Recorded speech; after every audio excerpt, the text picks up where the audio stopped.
yeah, we're a media family, I would say. That is marvelous. That is terrific. Media family, all of it. Everyone should be a media family, and to a good degree. You should look her up on Dreska. Oh, yeah. On What YouTube. is that? Dreska, it's a Star Wars fanfic that was an award winner for the LTU Film Oh, Festival. really? 2 years. Oh. And You were in it? 95ers. Yes. Yeah. And 95ers was Tom's movie, and an indie movie, which is pretty amazing. You look at all that they did in your own studio. Yeah, pretty impressive. Well, Starfleet Command here, of course. Yeah, Starfleet. I mentioned we'd call him Admiral, and he said he's not quite there, so we'll just call him Admirable. How's that? Admirable Durham, I like it. Yeah. Good. Thank you. Anything else you want to add? Or need, or some connections or anything? Well, okay, so the bread and butter around Utah Valley for actresses like myself are obviously commercials and rom-coms. But if anyone is doing a drama, let me know. Because I'm a really good actress, but you don't get a chance to use those skills a whole lot in the Valley. So. I've purchased the land. I have the plans. We might have enough money. Wait, aren't you part of one of those already on Center Street? There isn't a theater on Center Street yet, or a cinema on Center Street yet, but But There's the No, Cubby- I've heard the mention of Cubby it, so Center. word's getting I around. thought you were part of that playhouse or whatever it is that's there. Or, Oh, the Hive? no, This is Cubby, the Cubby Center. the Cubby Center. No. Or, well, I was the chairman of the Provo Arts Commission for a couple of years, and we oversaw the Cubby, but that's as close as I got. okay. So he was with us his first year of Yeah, Visionaries, I know. All of and us I were thought, like I this. saw the So- new buildings down so- there, and I thought he was one of those. He was Yeah. part of one of those. So if, yeah, and we can talk more about that next. Very good. Good. Garrett. Garrett Batty. I'm happy to be here. I'm a filmmaker and just trying to keep different projects moving forward. We have 2 projects right now that are currently in theaters, which is an exciting time to be at. Nice work, And, man. but it's always kind of fun because these are projects that you work on for years and years and years and years, and then 2 different people say we're going to release them both within 6 weeks of each other. All right, let's What's your other one? I know Faith of so Angels. Faith of Angels and then Carpenter. Carpenter's yours Carpenter is in too? theaters right now. Okay. Which I need to Which leave at Tom's 1 in. o'clock because I'm meeting my brothers to go see it. Which ones? Carpenter. Which brothers? Oh, George and Brad. Okay. So we'll see. We'll definitely see a box office bump from there. We were the only tickets that had been purchased at that screening. So we're hoping that we can, they're kind of loud and they will talk during Yeah. film. So Open critique it. I'm hoping we're the only ones there. You should consider just buying the theater out so that you don't. So There you secure. go. Good idea, good idea. Just a thought. Yeah, very Just- important. No, but so Tell now them how now with that as of November 1st, that hit theaters, and so now I'm unemployed and looking for my next project. That's what happens in film. That's Yeah. what happened. You're working, not working, no. Yeah, but I'm a fan of the Durhams, and Oh, we're a fan of and you. you talked about film school, taking Tom and I sat by each other in film school, and Allie. We were in film school We were all together. there together, and so I'm so excited. That's why I came down for this. Oh, thanks, man. And Marvelous. for the group, of course. Marvelous. So in film school, now you have your own crew as well. That's right. We've grown the crew. That's right. And many That's studios. good. Thank you, Garrett. Brandon. Yeah, I'm Brandon Ho. We actually just recently sold our last film to a distribution company. Same group that Faith of Angels went to. Actually, is yours like? Do they have worldwide distribution on that? International. Which one? International. Premier Entertainment Group, I think is their full You name. work with them, Premier Entertainment Group, Carlos, Nicole. Yeah, might be worthwhile for you. Have you guys? Are you doing self-distribution, or are you still looking for Not yet. distributor? I'll tell about it. When we Yeah, when you get to him. Oh, okay, okay. He's the boss. Okay. Hurry. All right. Well, I'll go quick. I'm unemployed now because. 2 unemployed filmmakers. Yeah. So if you know anyone that wants to give me lots of money to be employed again to make another movie, just let me know. I've got a bunch in the pipeline. In the pipeline is good. in the pipeline. There was a That's like normal Hollywood. They all have a bunch in the pipeline, and then one of them breaks out, right? Yeah, because you just keep building that pipeline up, and they keep saying, "Well, what do you have? What do you have? What do you have?" And then like one random one goes out, and then all of a sudden they want them all. Yeah. Like it's just, I don't know, they're weird like that. Mr. A Fan. friend of mine Yeah. from a few years back had his master's degree in filmmaking or in screenwriting from UCLA. And they had told him that you need to have a whole stack of scripts. You go and you make a pitch, and they say, nah. Say, okay, try this. Okay, try that. That's almost literally what you're I will say this though, we are in conversation with a group that's willing to put in half funding for production on the right project, but we would need to provide the other half of the funding. And so, you know, we're halfway in that sense. And then we've got some small ones that are sitting probably in the $100,000 to $200,000 range that, you know, if anybody wants to just pony up some cash, we could probably get moving on those within 2 to 3 months because the scripts are already in development. So, you know, we're trying to do small things and larger things and just fill in those availability gaps as much as we can with whatever's greenlit. So good. So why did you guys choose Premiere over, say, Candlelight? Garrett, how about you start? Well, I mean, different options. We had a bunch of different offers, and Premiere was willing to take the international rights only. We'd already sold domestic, and I've worked with Premiere before. I had a really good experience with them. I Yeah. think at the end of the day, oftentimes the deals are very, very similar, and it's about the relationship. Yeah, for us, the relationship was a big one. We wanted to expand out our network because Candlelight's the only people that we've distributed through at this point. And Premiere was actually really excited and really wanting our film, and so they gave us a much more aggressive offer in terms of contracts and everything like that. So they were really excited, and Candlelight, when we went to them, they were just kind of like, yeah, we can do streaming with this. And so we're just like, well, let's go with the excited people and see what they can do with it. Okay. Okay.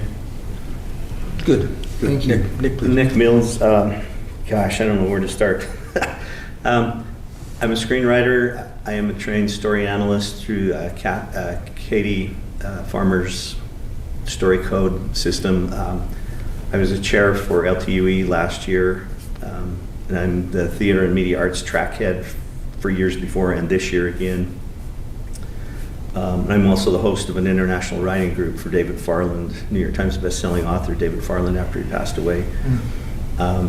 And do a lot of scheduling, a lot of contacts with some people. In fact, we're trying to bring Richard Walter in, who's a screenwriter teacher at UCLA, I think it was. Anyway, so, but I love to help coordinate things and help get things going and making connections and friends. And for those of you who haven't been involved in LTUE yet, I'm going to be working on you. You've been trying to get me for years. Yes. Almost had you this year. I know. Are you familiar with LTV? Yeah, Tom's been a... I'm a regular. Never boring with Dave Doran. Yeah. I'll be honest, I was actually excited to see Tom's name pop up for this meeting because I was like, ooh, I'll get to see him before LTUE. Well, this last February was LTUE 42, which had significant symbolism. Life's the universe and everything. It is the Number answer to 42. everything. I think they need to republish the book and put in there 43 and make it current Keep again. rolling. You know what's interesting though, with 42, people wonder where that 42 comes, and he said officially he just chose it randomly.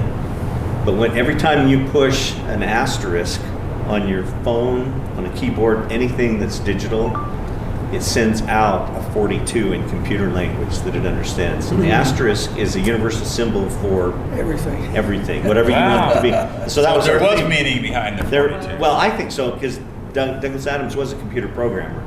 And I think he knew that, and whether he chose it by accident or whatever, I don't think think there's so. meaning to- He said it was randomly chosen, but I don't think it was. But that was our theme.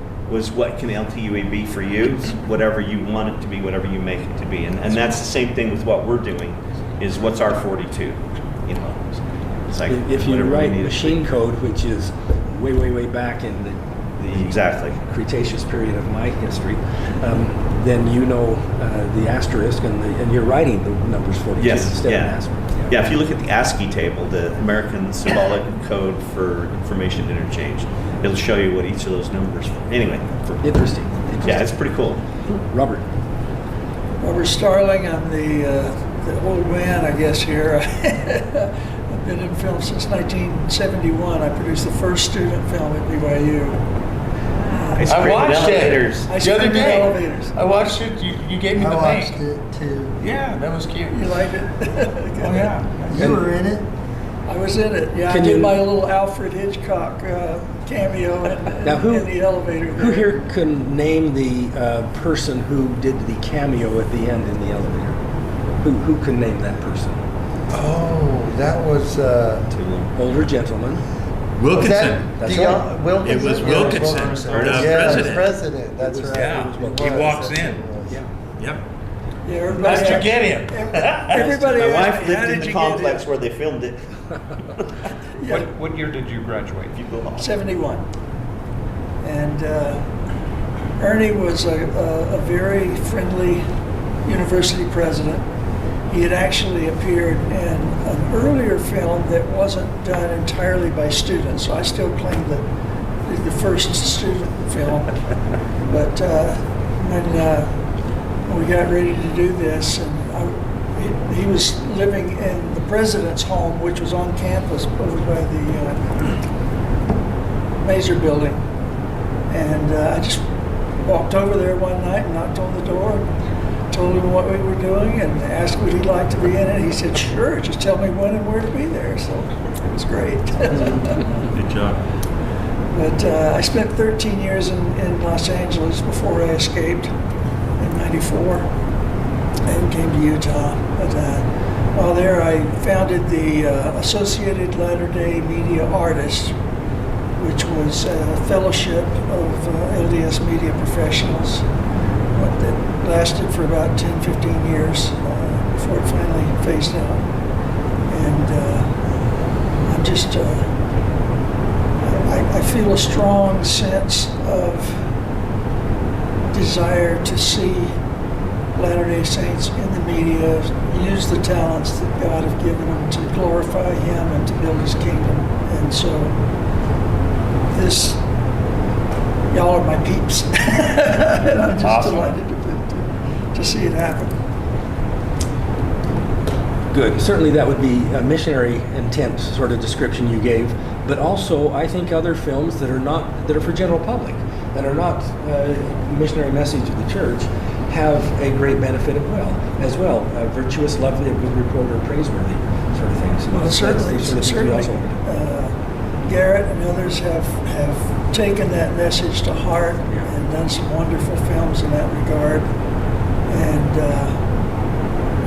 I was privileged to work as associate producer on Garrett's first movie, Scout Camp the movie. We had some wonderful experiences with that. I did want to mention, in case anybody doesn't know, there is a film opening in the theaters, I think today or tomorrow, called Heretic, Yeah. which I've just seen trailers from it. I'm not quite sure. It has two lady missionaries who were kidnapped or held captive in this haunted mansion or In Russia. whatever. What? In Russia, he said. No, it's not Russia. Hugh Grant plays. Yeah, Hugh Grant Hugh plays Grant it. plays the guy, and they said he did a pretty good job. Yeah, I've seen, like I say, some clips and trailers and stuff. So can't vouch for it, but it would be interesting, particularly for this group, I think, to see that. Interesting. Doug Boyd. Yes, Doug Boyd, film editor for about 35 years, maybe 40, I can't remember when I started, back in the 90s. Anyway, I was here with Doug for 15 years. Doug kept me busy, kept me employed. And before that, I was editing Touched by an Angel, 6 seasons. And we just cut a film. Doug just made a film called Dark Highway that I edited. And now I'm freelance. You retired. Well, sort of, semi. I got my edit bay at home, just trying to freelance now. I'm trying to figure out what I want to do when I grow up. So that's where I'm at. And anyway. One of the rare avid editors. Yeah. In fact, all the jobs that I go for, all the jobs I see online right now, everyone's Premiere or Final Cut or DaVinci. I don't see anything for Avid, but Avid is still big in Hollywood. They do long form television, still in Avid. A lot of the Hollywood editors are still Avid. If you walk into Universal or 20th Century and you say to them, I know Premiere, they'll say, oh, you're a wannabe. You want to break into the industry, good luck, kid. You do weddings, whatever. If you walk in and you say, I know Final Cut, they'll say, oh, you're an independent filmmaker trying to get into the industry, good luck. You walk in and you say, I know Avid. You're one of us. They hire you. That's what it is. Doug, thanks. So I'm the owner of Infomercials Inc. here, but I started another company called Movies Inc. And we're trying to figure out how to make money with movies, motion pictures. That's what I've always wanted to do. The whole commercial thing was just a tangent. I got a film degree from BYU, worked in Hollywood a little bit, and always wanted to be a filmmaker. Commercials paid the bills, and I kind of got sucked away in that whole thing. So it's come full circle, and so we made a movie. We just said we're going to do it. We spent $4.5 million on a movie called Dark Highway, and we're trying to figure out how to market that thing. All these smaller distributors like Candlelight and all those, they're the most they tell us they could probably get us over the course of 3 years is like $2 million. I don't know if that's your experience or not, but I'm like, so you're telling me you want my film and I get to lose half my money for the privilege. And so I had several that wanted our business, Candlelight and several, but I told them no, and we got a different distributor to try to go after more of the Hollywood studios.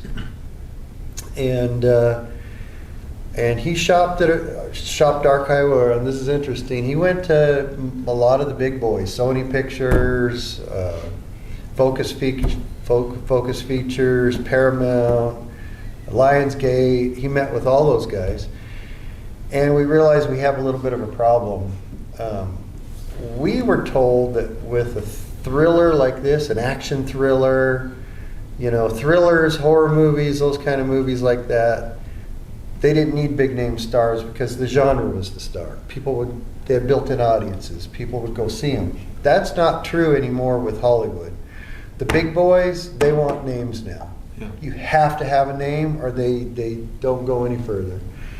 Apparently, they're a little worried because theatrical attendance is declining because of all the streaming and everything else. And they want to hedge their bets. They spend a lot of money on advertising. If they take your film on, they're going to spend a lot of money on advertising. And they don't want to take risks. So what they're looking for is they want big names, they want recognizable household names, names that are a draw. In other words, anybody from Nicolas Cage, Brad Pitt, whoever you got in there who's a recognizable name who causes audiences to want to see that movie because of that name. Mm-hmm. That's what they want. That's what all the big studios want. And not all of them, but a lot of them want built-in audiences. They want films, like books like Twilight. They have millions of readers, and they know those readers are going to go see it in the theaters. Video games, Fortnite. Jared Hess is directing Fortnite, for example. They No, want- Minecraft. Minecraft, not Fortnite, Minecraft, Same thing. sorry. It's Minecraft. almost the same thing. Minecraft, but they want built-in audiences. So they're interested if there's built-in audiences. They're interested if you have big names, or preferably both. So Dark Highway's been passed on by the big boys. We do have a meeting next week with one of the decision makers at Netflix. We're trying to get them to buy the film as a Netflix original, and it's the head of all original programming who we have the meeting with. And after that, I mean, I've got the film entered in Sundance. You know, if it gets accepted in there, we'll see how that goes. Maybe that'll draw a few people in. But if that doesn't work, I may have to go with one of the small distributors and just say, you know what, I'll get half my money back. Oh, well, that's just the way it goes. Well, that's over 3 years. Maybe you get the It's other over half 3 back. years. 3 years after that, and then it's profitable. I don't know, you know, I thought of another idea. So originally we started off with the idea we're going to self-market this. And what we're going to do is, just like an infomercials, we were really good at infomercials. You put an infomercial out there and people see it, get excited, then buy the product. Whatever it is, say a Little Giant Ladder. They watch, they see how cool it is, and then they buy the Little Giant Ladder. We did the same thing with this movie. We made a really cool trailer that left them hanging. Audiences wanted to see what happened next, and then so we marketed that trailer everywhere around the country. And we left them hanging, and then we had a rent or buy this movie right now. And they could either rent it or buy it and stream it right then and there, or anytime over the upcoming weeks, or if they bought it, anytime. It didn't work. We could not make back enough money to pay for all the advertising we were doing. And we realized it's because we had like a ton of people actually would click rent or buy, but then only 20% of those people would actually put their credit card in.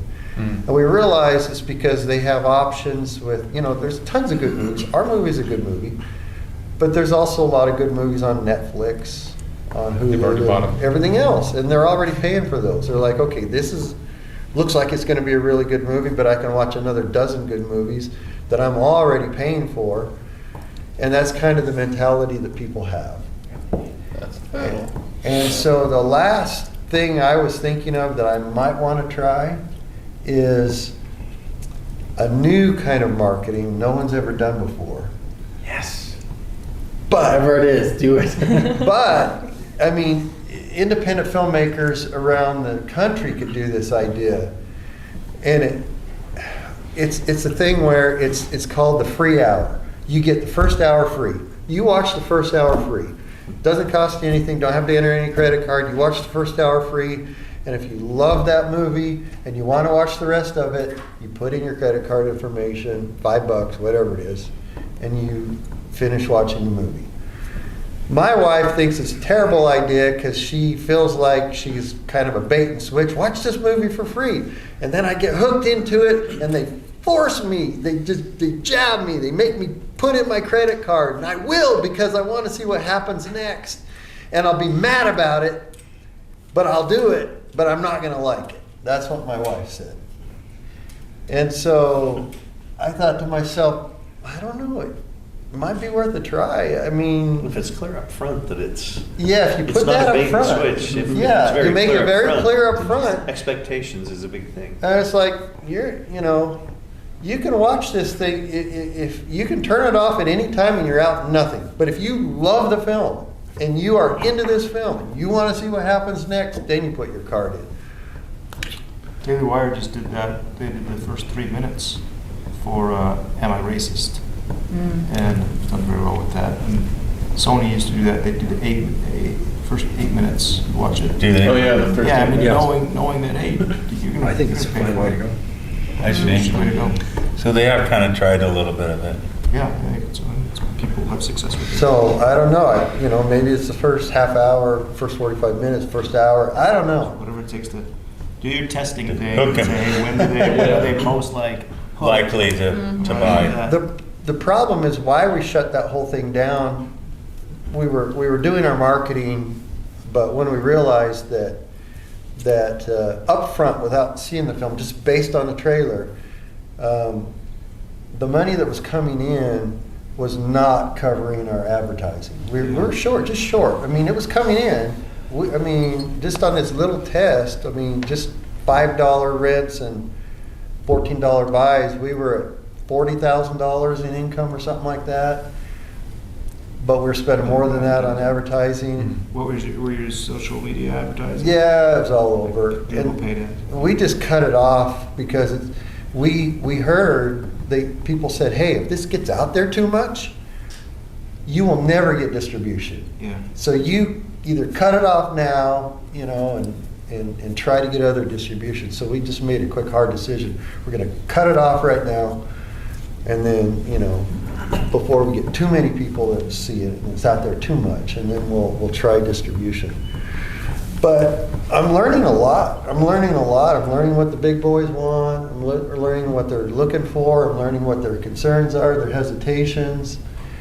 What I've learned is how to do it again and do it right, you know. But, you know, So here's an idea. Clint Eastwood is what, 94 now? Just had his 94th birthday. Yeah, he's maybe a decade past what I would suggest on here, but take the name of an A-list actor in the 90s who has not been doing much or hardly or anything for the last 20 years, but everybody knows their name. yeah. And so you make your contact, call their manager, agent, or whoever, and say, here's the idea, here's the film, I want to create bookends for it, and I've got this character. So you write a new character, a new situation, which sets up some anticipation, and that's the main character of this A-list actor from 25 years ago, at the beginning and then at the end, or near the end, maybe, because you don't want to necessarily spoil the end, so near the end with what's going to happen now, and then you got another 5 minutes that's the real conclusion of the film or something. But you write in a part for him, bring in some of your actors, and connect in something so that actor who is the marquee name, that's what they want, can have a role in there. And you go off and shoot it, 4 days shooting, whatever, and hopefully they would be willing to do it on scale or whatever, but work a deal. Now you have the marquee name. And you have, one other thing you want to look for would be not only the marquee name, but followers on social media. Yes, so I did check on, you know, just maybe having a small part go to a big name. For example, we have a scene in our movie where there's our heroes hitch a ride with a trucker, and the bad guys are chasing the tanker, you know, and shooting at it and trying to run them off the road, and they eventually blow up the tanker, and the truck driver is a great character. Yeah. And he's in there for, I don't know, 6 or 7 minutes, and I thought we could reshoot those interiors of that truck, you know, with a name actor, and I explored that idea, and they said, no, it's not good enough. We don't want a bit role for a name actor. No, they don't accept that. They want somebody who's integrated throughout. Well, which means 3 places. You pick 3 places, write a new scene, connect it in there somehow. Yeah, if they're integrated amounts, like they did it with that Longlegs film with Nicolas Cage. You know, Nicolas Cage pops in and out. You know, and it can be done. They have to have a fairly substantial role. Or consequential role. Not necessarily lengthy, but something consequential, like a major make or break aspect there. Anyway, just a thought on that. So I'm trying to just figure it out. I'm trying to figure out how to make money with motion pictures. It's a lot easier to make money with commercials. Let me tell you. Movies is hard, and there's tons of them out there. All these little distributors out there like AFM right now, they have a slate of, 10 to 20 movies, a lot of them. Movies that you look at and they look really cool, they have great artwork, and some of them have good trailers, And I'm thinking to myself, okay, there's 100 distributors down here, and they have, an average of, 10 or 12 movies each, let's say. There's a lot of movies out there that are being shopped around. How do they find homes for all those films? And the big guys are super picky, where you're going to make big money. They're super picky and difficult to get in. And the small guys will take you, but you're going to be one of many that they have, and you're not going to make a lot of money back. So what I'm learning is, if you go with the small guys and you can make a film for $500,000, there's a good chance you might make your money back plus a profit, but the profits are not enough for a company. The profits aren't good enough for one or two filmmakers, but the profits are not good enough to maintain salaries and employees. You got to go bigger for that kind of thing. I haven't figured it out. Here's an idea. We had 2 years ago, sitting right here, Tracy Hainsworth going over the green light process element. If you had the results of green light process, all of the deliverables that comes out of a green light process for Dark Highway, and then you take that to the distributor and say, here's the comparables, other films, here's what their ad campaigns were, their ad costs and audiences, the niche, all of that. It might help open the doors for the minds and hearts of the... Yeah, and let me tell you, my same sales agent is also sales agent for another project just like that. It's a book series. It's a 3-book series. It's Calculated. Calculated, yeah. What are the other 2 books?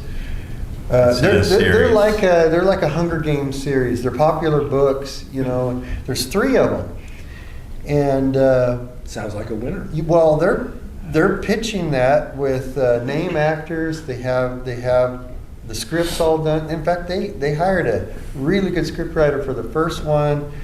They already had it outlined, but they brought in a top scriptwriter, paid him a lot of money to make a great script, and they've been shopping that around to all those same big places. They're shopping Dark Highway, Sony Pictures, Lionsgate, all of them. Even Lionsgate, who did Hunger Games and all those. Or was it Twilight? Whatever they do all those book series. Hunger Games. Yeah, Hunger Games. Even those guys rejected this. It's Part of shocking. it's the economy. It's shocking that they did that exact same thing. They had all the comparables. They had a book series. They had names.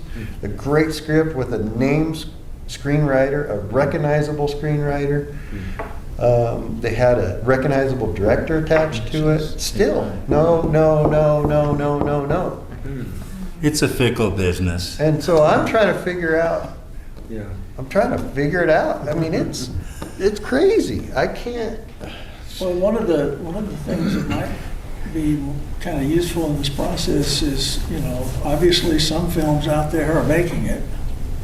If you can look at what helped them to make it, and then identify those criteria or those processes or whatever, and go and do likewise. They had Tom Cruise in it. I mean, I think you could go to any zip code right now, and there's a similar boardroom with people saying the same thing, especially in 90210, where if somebody's saying, "Hey, we figured it out," then they're the liar. Well, it's like you look at your top 10 box office of every weekend, and there's 1 or 2 wide releases, and the rest aren't recouping what they spent, which is fine. What I'm seeing is it's kind of like a buddy kind of world down there. So they don't take anything unsolicited. They don't like unsolicited. But if their buddy comes to them and says, "Hey, you need to take a look at this," and it's all like it's got to go through these weird connections. You can't just show up. You got to go through this guy who goes to this guy who goes to this guy. It's got to go through that weird chain. 7 degrees of Kevin Bacon. We're all related. It's not just a game. Well, the other thing you need to do is don't go to LA, go to Georgia, because that's where the movies are nowadays. I went. Well, that's where they shoot them. That's where they shoot them. No. Do they there's a- distribute them too? There's a lot of that going on too. Is it really? Okay. Yeah. That's changing that. I was down there in May and then again about 3 or 4 weeks ago. In May, I went to the Trilith Studios. They're the second largest studio complex in the world. Bigger than anything in Hollywood. Shepperton. The only is one number bigger is one in Shepperton. Bollywood. Oh, Really? But Trilith Studios has 38 sound stages. Wow. And it's owned by Dan Cathy, who is the heir of the Chick-fil-A fortune. Yeah, I was gonna say Chick-fil-A. Chick-fil-A is Aaron just, Johnston, who used to live here, yeah. is now the head of entertainment at Chick-fil-A in Georgia. He moved from Vineyard to Georgia. he came and spoke at LTV. Yes. I Yes. sat next to him in the Yep. panel. Yeah. And we're gonna have him here one of these months as well. A friend of mine, Randy Davidson, is the head of what they call Georgia Entertainment, which is sort of like the Hollywood Reporter kind of thing for Georgia. It's a newsletter of what's going on in the industry. And he's been holding a series of networking events all over the state, and I've attended a few of those, and there's a lot of energy there that That's cool. that you don't. By the way, I was wondering who you voted for on Tuesday. I was thinking Kamala. Well, Never in guess. the end, it's a perfect storm of events to get these films done and successful. It's like, it's a little bit of who you know, a little bit of luck, a little bit of this, a little bit of that. It's just, I can't figure out any concrete system or reason.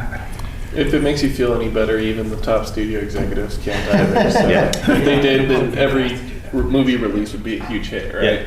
And if you haven't watched Tracy Hainsworth's videos that we recorded here a couple of years ago, it'd be worth going back and watching, because she talks a lot about this.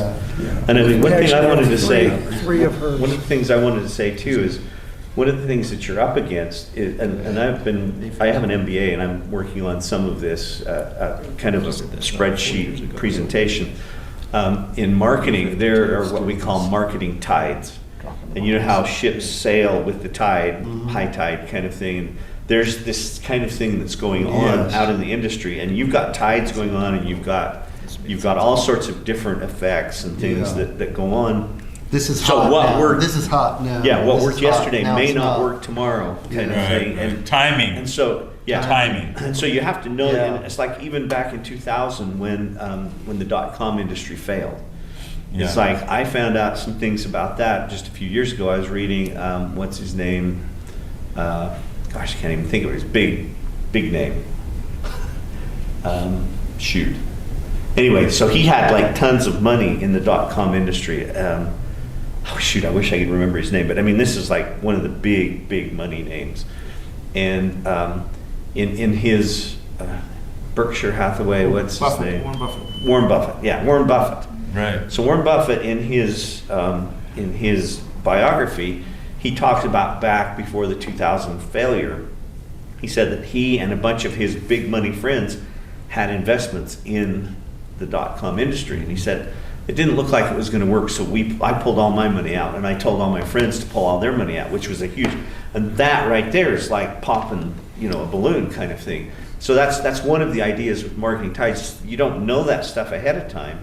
But there's all sorts of things going on, and like the Bohr tidal wave that makes the river go back upwards that they talked about in conference. There's all sorts of influences that we have to know. There's one of my friends, he's an indie author. He wrote and published a book like 3 or 4 years ago, and for about 3 weeks he outsold Stephen King, and it was just because of everything was just right at the time.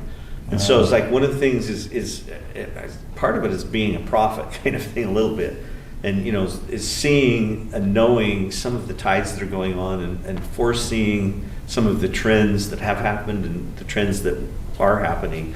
So it's like what worked yesterday may not happen. Yeah. So it's like following the spirit.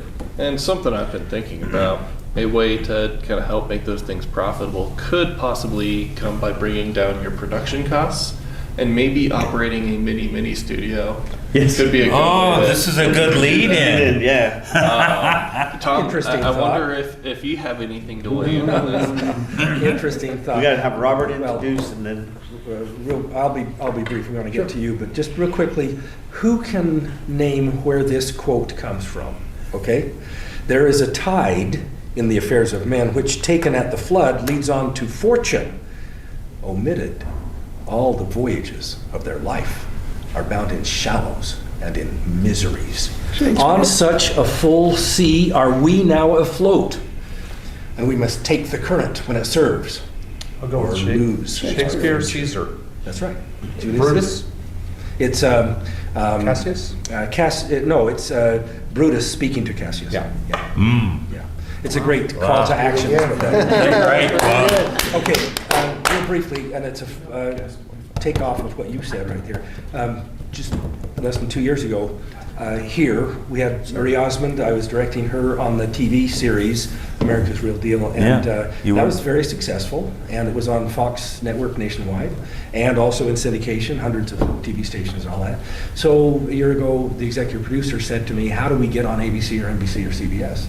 And I said, "Look, I've done enough in LA that I know how it works, and what they want for those top 3 networks is they want a showrunner who they know, who they've used before, who knows them, and that's not me." And so I said, "I'll be happy to support you or help you out, but you need to get somebody in LA that knows them and they know her." And so I say her because it's a woman, Holly. And so we're shooting next week up at Park City, and the only reason for that, because all of us love what you've got right here. Would be here except for one thing, and that is the set has grown huge. And that's why I called Yeah. 6 months ago about what's your Right. floor to ceiling and all Yeah. that stuff. But so we're shooting next week on that. So I mentioned that as a follow-on to what you were saying, because the program host, Marie's good. She was great to work with. I've known her for a long time. Yeah. But she has a following of a paltry 8 or 10 million people. So what we have is a person who has a following of about 23 million people. And there's a built-in audience right there. Okay. So Jordan Sparks, if you know who she is. Yeah. So she's our. I've heard of her. Okay. So she's our program host, but we also have business icons and a bunch of others involved. Oh, good. So So you start next week? yeah, Awesome. Monday through Saturday this coming week. It's a week shoot. That's right. Okay. So Cool. anyway, we've got the LA connection and the key people there that are making that. How tall is this set now? Oh, it's 32? yeah, or nearly that. Okay. But it's wide. That's the It's thing. wide, It's too. just- it's Oh, okay. mostly wide is what the Are thing. you using one soundstage Yeah, up there? yeah. Okay. But Cool. it's fully using it. Fully using the Yeah, one it's- sound. Okay. It is really nice. Oh, I bet. Yeah. So, and I'm headed back there as soon as we're done here. But, Oh, okay. But anyway, got that and another half a dozen projects in different phases, several of them documentaries and Cool. and other things. But anyway, let's get on to here. We want to hear what you have to say. Hey, I think we've had a great meeting already, actually. Yeah. This is good. I'm going to turn this back on. We had a great lunch together last spring. Ian Johnston, if you ever need a great artist, graphic artist, he's excellent and working with you on things. So Yeah. he put us in touch on that. So anyway, Yeah. Nick, did you want to add anything? I just want to say that Tom has been so helpful over the years with LTUE. He's done all sorts of things. That's where I met Tom, and that's kind of how we made the connection to bring him in today. And his film, he's had a couple of films that have been winners in the LTUE Film Festival that I've run for a number of years. So, Tom, it's your time. Yeah, so I'll start with a story that may feel familiar to a lot of people either watching or here at the table. So this is 20-ish years ago.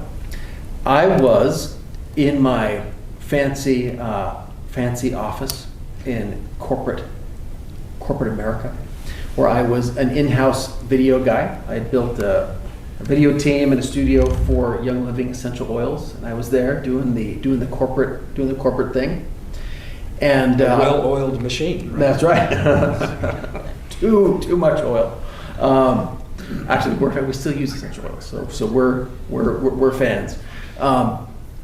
But I was there, I had my, my team that I had built, and I was the boss, and I was feeling pretty good, and he had done, cool work there. I talked the owners into doing stuff that I wanted to do, which was cinematic stuff. So instead of doing normal kind of essential oils commercials or whatever, we did a shot-for-shot replica of Raiders of the Lost Ark. And we actually built all the big sets, and this new thing called HD had recently come out, and so we had the whole thing, and we did cinematic stuff there, and it was cool, and so I was feeling pretty fancy. And then Sundance happened, and Napoleon Dynamite was sold, and so and of course Garrett and Allie and I, we all went to film school together, and Jared and me and Garrett sat in the same film 101 classes, way back when. And so Jared Hess, and so, they just sold that for millions or whatever. And so I called up my brother-in-law, Tim Skousen, who's the first AD on that. Now he does a bunch of docs for Hollywood and stuff like that. And I said, oh my goodness, congratulations. And I was genuinely super, super happy for them. And he told me the whole story. Yeah, we went here, then Jack Black called us up and blah, blah, blah, blah, so their careers were launched. And then I looked around this corporate office that I was in, and suddenly it felt like a prison. And I asked myself, what am I doing here?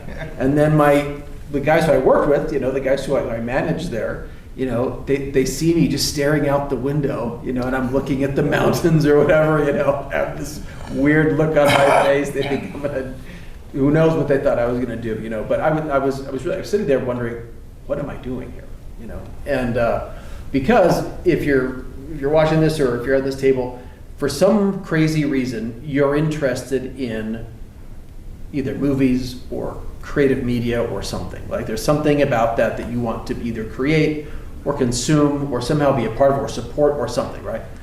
But as a career, it is a terrible career choice. It is extremely, extremely difficult.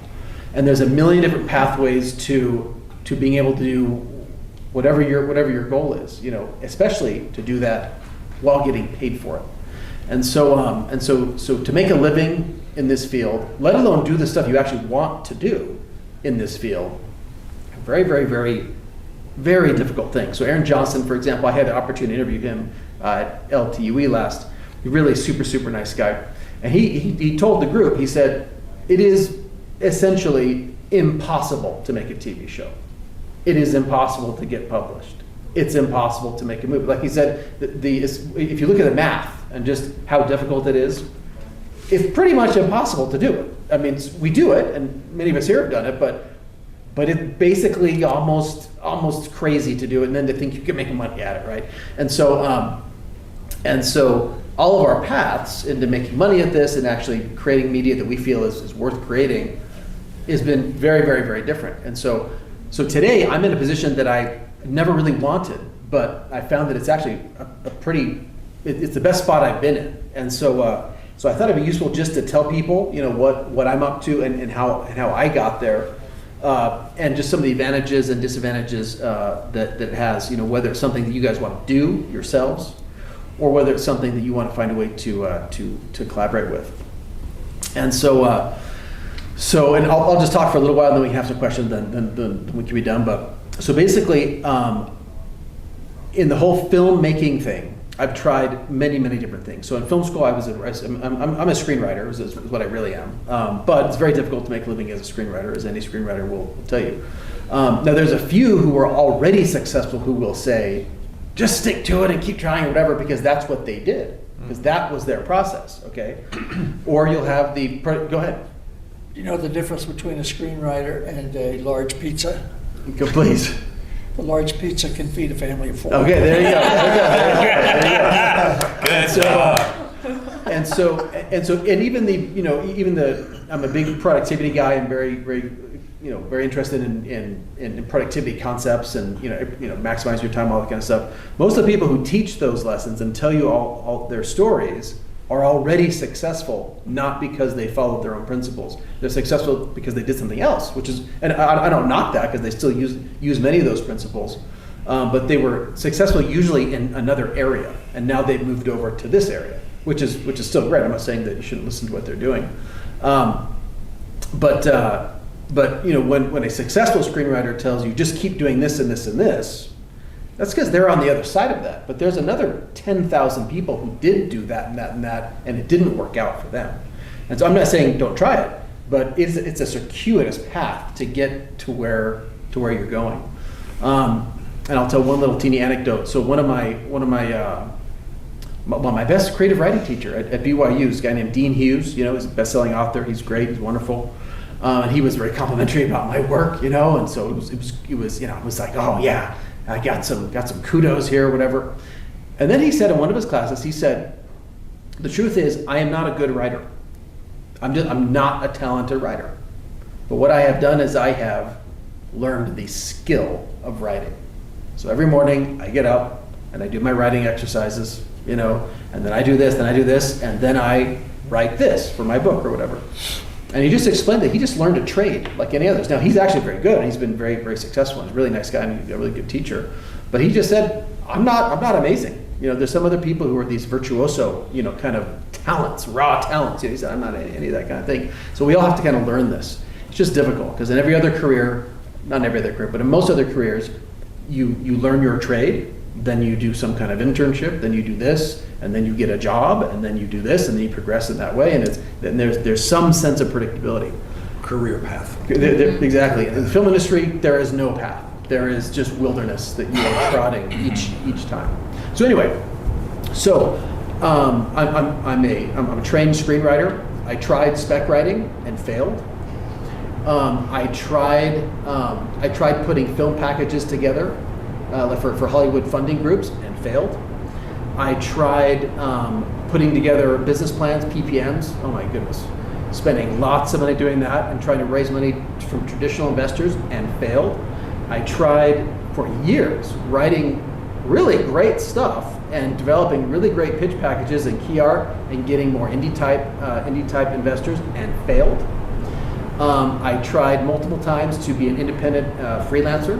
That's very difficult, and at least for me it was, and failed because there's a ton of competition. You got a lot of connections, and to feed a family, it's very difficult. It's just doing that one thing. At least it was for me.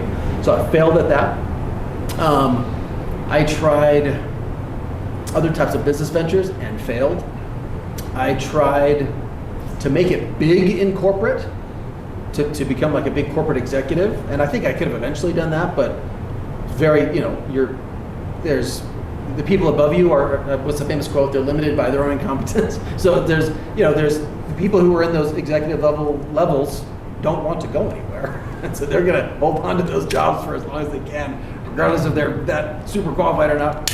I was successful at being an in-house corporate guy. Became a creative director at a big corporation, and that was great. And we made great content and all that kind of stuff.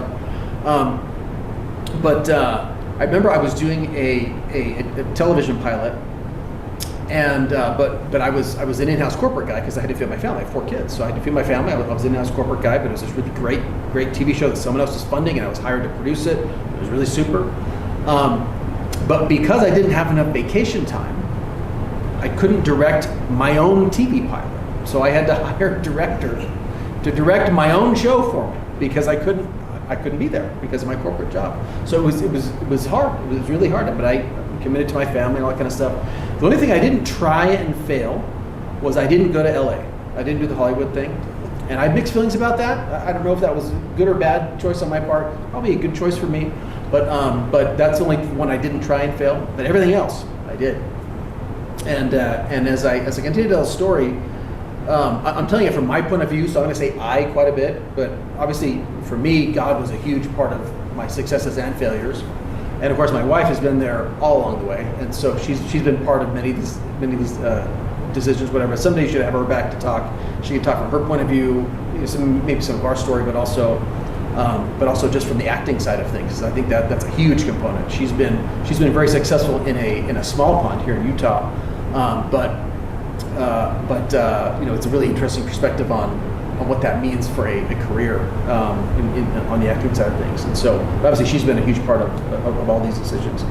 And you're crazy if you don't hire her. She's an amazing actress and a phenomenal voiceover talent as well. So So anyway, so I knew that corporate was going to drive me crazy because I want to tell stories. I want to tell my stories.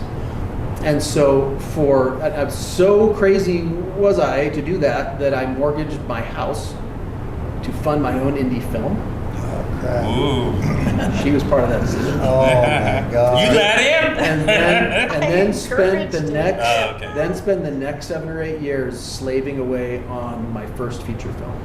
Wow. We ran out of money several times. Yeah. My first crew was a nice big crew, and then we ran out of money. Then my next crew was smaller. The next crew was me. You know, and I would work during the week, you know, at my regular job, and then I would pack up my little teeny econo car with film gear, and I would go shoot the rest of the weekend. Taught myself how to light and shoot because I was the guy for our last thing.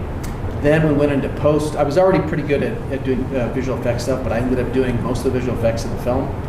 And it was in And I want to interrupt. Those visual effects are amazing, especially for. What's the name of the film? How can we see the film? Yeah, so we're going to re-release this one. So it went worldwide. It was in Walmart and everything, and it's actually done very well in other places. Other people have made a lot of money on it. I never made a dime off of it. So that's another thing I tried was the insane indie film guy thing, where you mortgage your own house, put a movie on a credit card. So I did that. Don't recommend it. And not recommended. And then we spent and we made the movie and got it distributed. But but I failed in the sense of it did not turn into this big career, you know, and so it was incredibly difficult. And then spent the next 10 years paying that off, and all that kind of. So that whole thing, there's a whole story about. I could tell many funny stories about that process. What was the name of the movie? It's called in the U.S. It's called Time Runners. Time Runners? Time Runners, yeah. Okay. And So the distributor made money, but you didn't? oh, everybody else made money. Oh yeah, everybody made money on that. But What kind of a deal is that? I mean, This Well, is when 95 that's a Yeah. long story. That's a long story. But it's still actually popular in England, actually. So this is Really? You We're did get talking paid a sales little bit from the distributor, Oh, but not enough to cover your a costs. not even close. So it ran all over, and you're wondering, it's in Walmart. How come I'm not seeing more money? I mean, you went through all my that. That was a goodness. bit of bad luck. I hear that It was- from filmmakers. It was the whole thing, but I'm not really blaming the distributor. It was a huge learning experience. Your first movie, you know, is a huge learning experience. But I thought that with all these different things I'd be doing, here's the pathway, all these different things, all failures. And so I say failure, but obviously you're learning things and you're getting humbled along the way. And so. I finally, luckily was able to, you know, getting a pretty good reel and, you know, getting contacts and kind of learning what's good and bad and what to do and learning my strengths and weaknesses, all this kind of stuff. And failures also lead to successes. You know, you have to go through doors in order to find more doors. You know, that's just part of life. So anyway, please, Nick.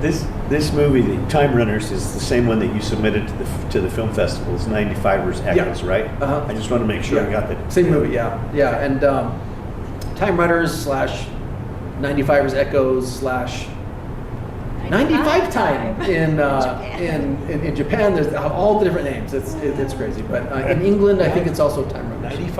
95 as in Japan. You should call it Ichiban in Japan. That means number one. Oh, okay, there you go. So anyway, that was the first feature. It was a huge, you know, someday maybe we'll make the sequel. We got tons of money.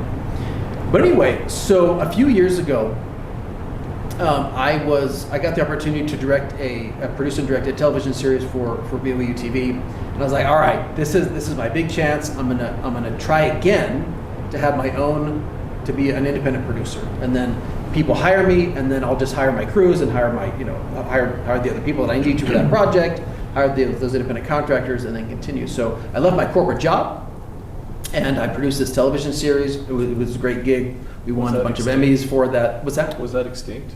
This was Story Trek Trending. Oh, Story Trek. Yeah, it's a Story Trek Trending. Yeah, there are two different Story Treks. This was the reboot of it. Anyway, it's a great gig.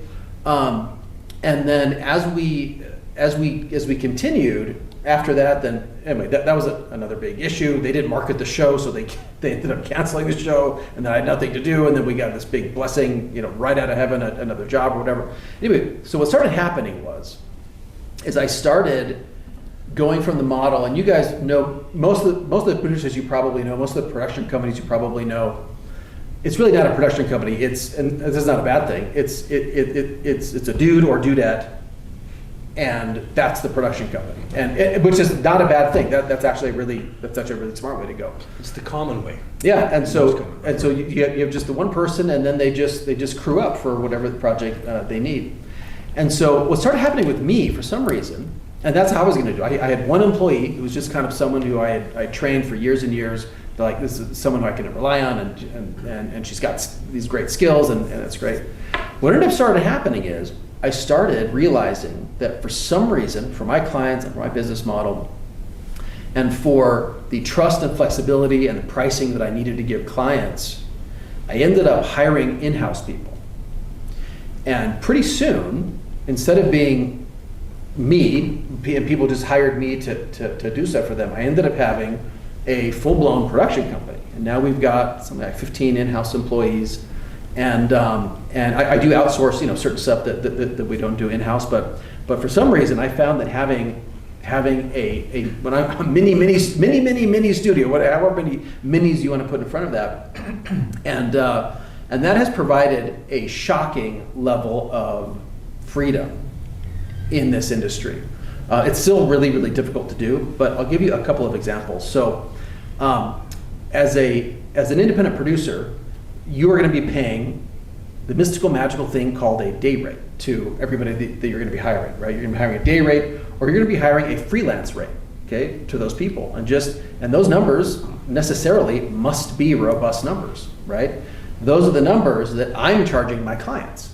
So anytime I hire, for example, I have a freelancer on one job right now, okay, and he's an extremely good motion designer, really, really good, but I literally cannot make money on the job. It is impossible for me to make money on the job because I'm not going to charge my client $200 an hour for motion design. I'm gonna pretty much pay him what this guy's charging me, and that's it. So I make zero, other than the producer time that I put in. And so when you look at those day rates, you have to be getting big projects with significant margins in order to be able to hire people and pay them, and hire freelancers and pay them what they would like to be paid. And as anybody knows, ever done freelancing, that's a very difficult job. It's a very difficult gig, and they need to be paid right, if you're going to hire a freelancer. And those freelancers are also spending an enormous amount of time marketing themselves so they can get the next gig. The other challenge with me hiring freelancers, and this is not a dig on freelancers, because again, I tried that for a long time. I was a freelance motion designer, and I did fine, but it's tricky to get those gigs. The other thing is that if that freelancer is booked, that freelancer is booked. And sometimes if you're a desperate freelancer, you're gonna take a job that you really can't do. And I've been burned very many times by freelancers who because they can't afford to lose the job, they'll take it anyway and not do the job. And then I'm left holding the bag, and it's very uncomfortable, right? And so word to freelancers, always do what you say, because it rolls downhill, it really does. But anyway, so with my in-house employees, if I have 3 editors that work for me, then as a production company, I can take the jobs. I can reassign all of their priorities, and I can move their workloads around so that I don't have to turn down any jobs that come in. But if I was relying on freelancers the whole time, I'd have to wait till they're available in order to hire them again. And so I have a lot of flexibility with the jobs that come in, and the only jobs I ever turn down are jobs that I just aren't right for the company. I just don't want to do. So we have kind of an unlimited capacity in-house, which is great. And the other thing is I'm not paying day rates. I'm not paying freelance hourly rates. I'm paying my employees hourly rate. Salary. And so so all my employees are hourly, and they like it that way. I could talk more about that, but basically I'm paying half to a third of what everybody else is paying for their people. Now I have to incentivize them to make sure that they want to work for Martian, So the company's called Martian Studios. And so I have to incentivize to make sure that they're happy with that, being employees, et cetera, et cetera, et cetera. Over long periods of time, I've worked out how much I need to be paying people and what's going to incentivize them, what's going to make them happy or whatever. And so in the freelance world, if I was a freelancer, I'm not making money if I'm not working, period, right?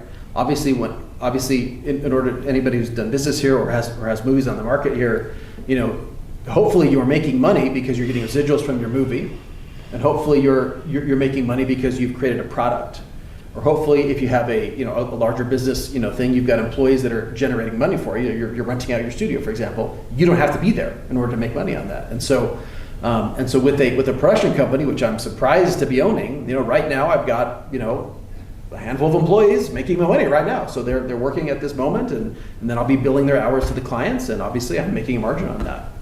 And so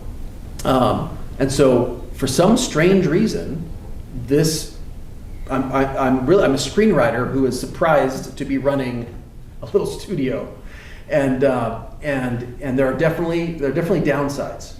One downside is payroll. I've got to make payroll every month. I have to have and my payroll is small compared to many companies, but I've got to come up with between 20 and 40 grand every month.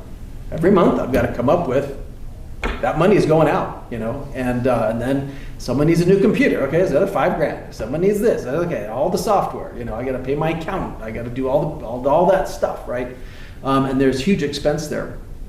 But the benefits of having this team is that they're making me money, and I'm able to do stuff that I want to do, or stuff that I can, stuff that I'm really good at. So for example, I was a motion designer for many years, but the truth is, the motion designers that work for me are better than I am.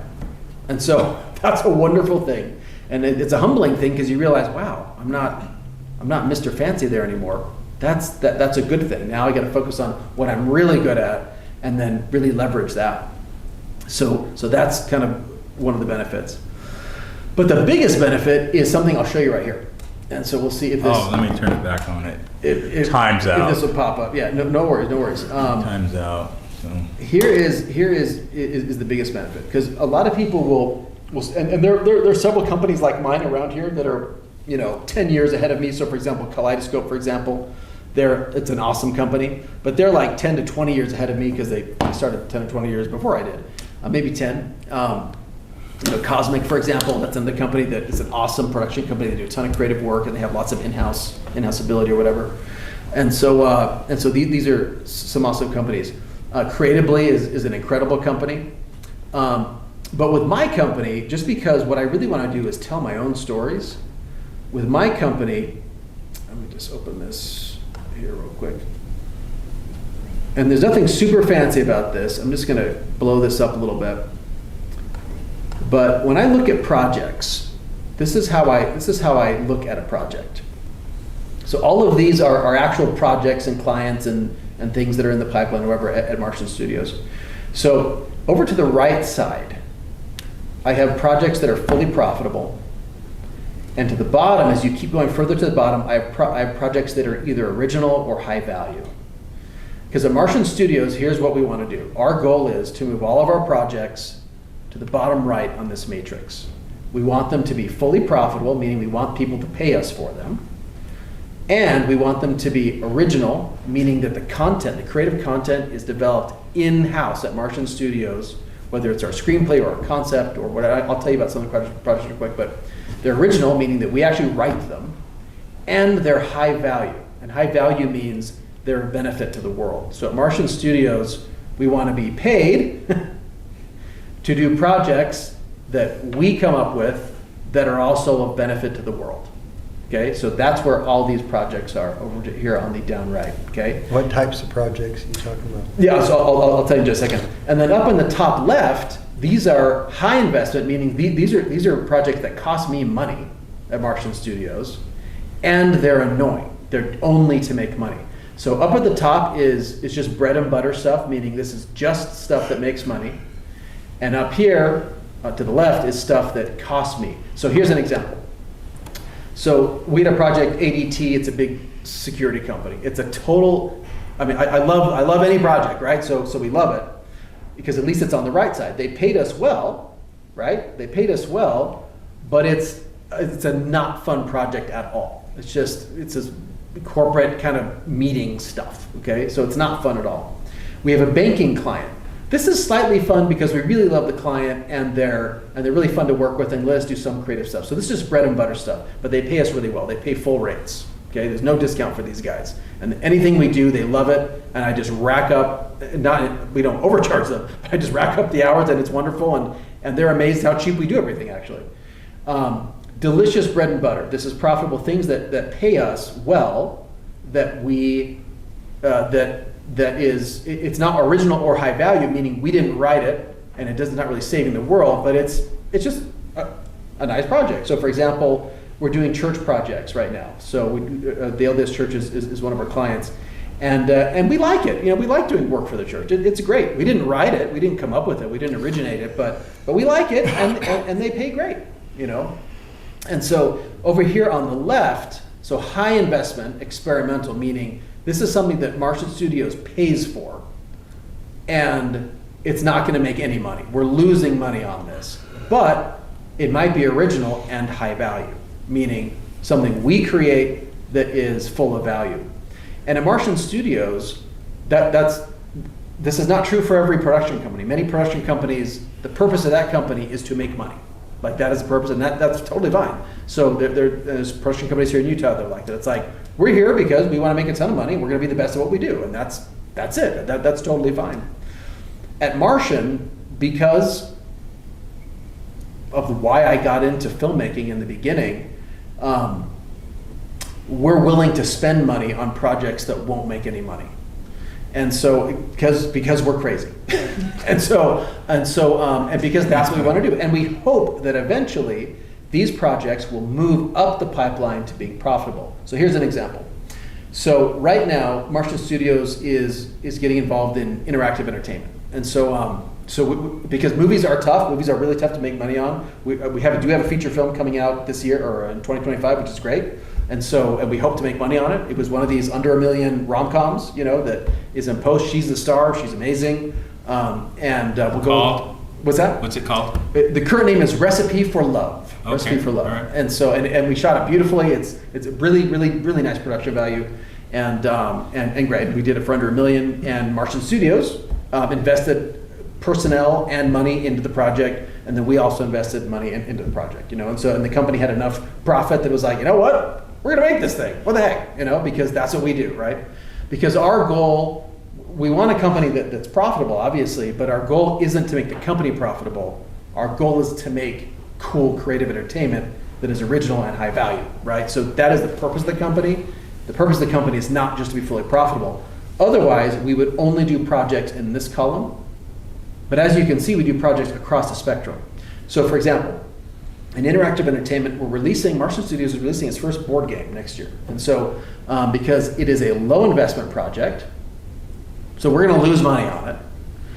It's a low investment project, but it is either original or high value. This one's actually both original and high value, but anyway, meaning that we've come up with the story, we came up with the property, we own the property, and it's something that we feel is gonna be of some benefit to the world, okay?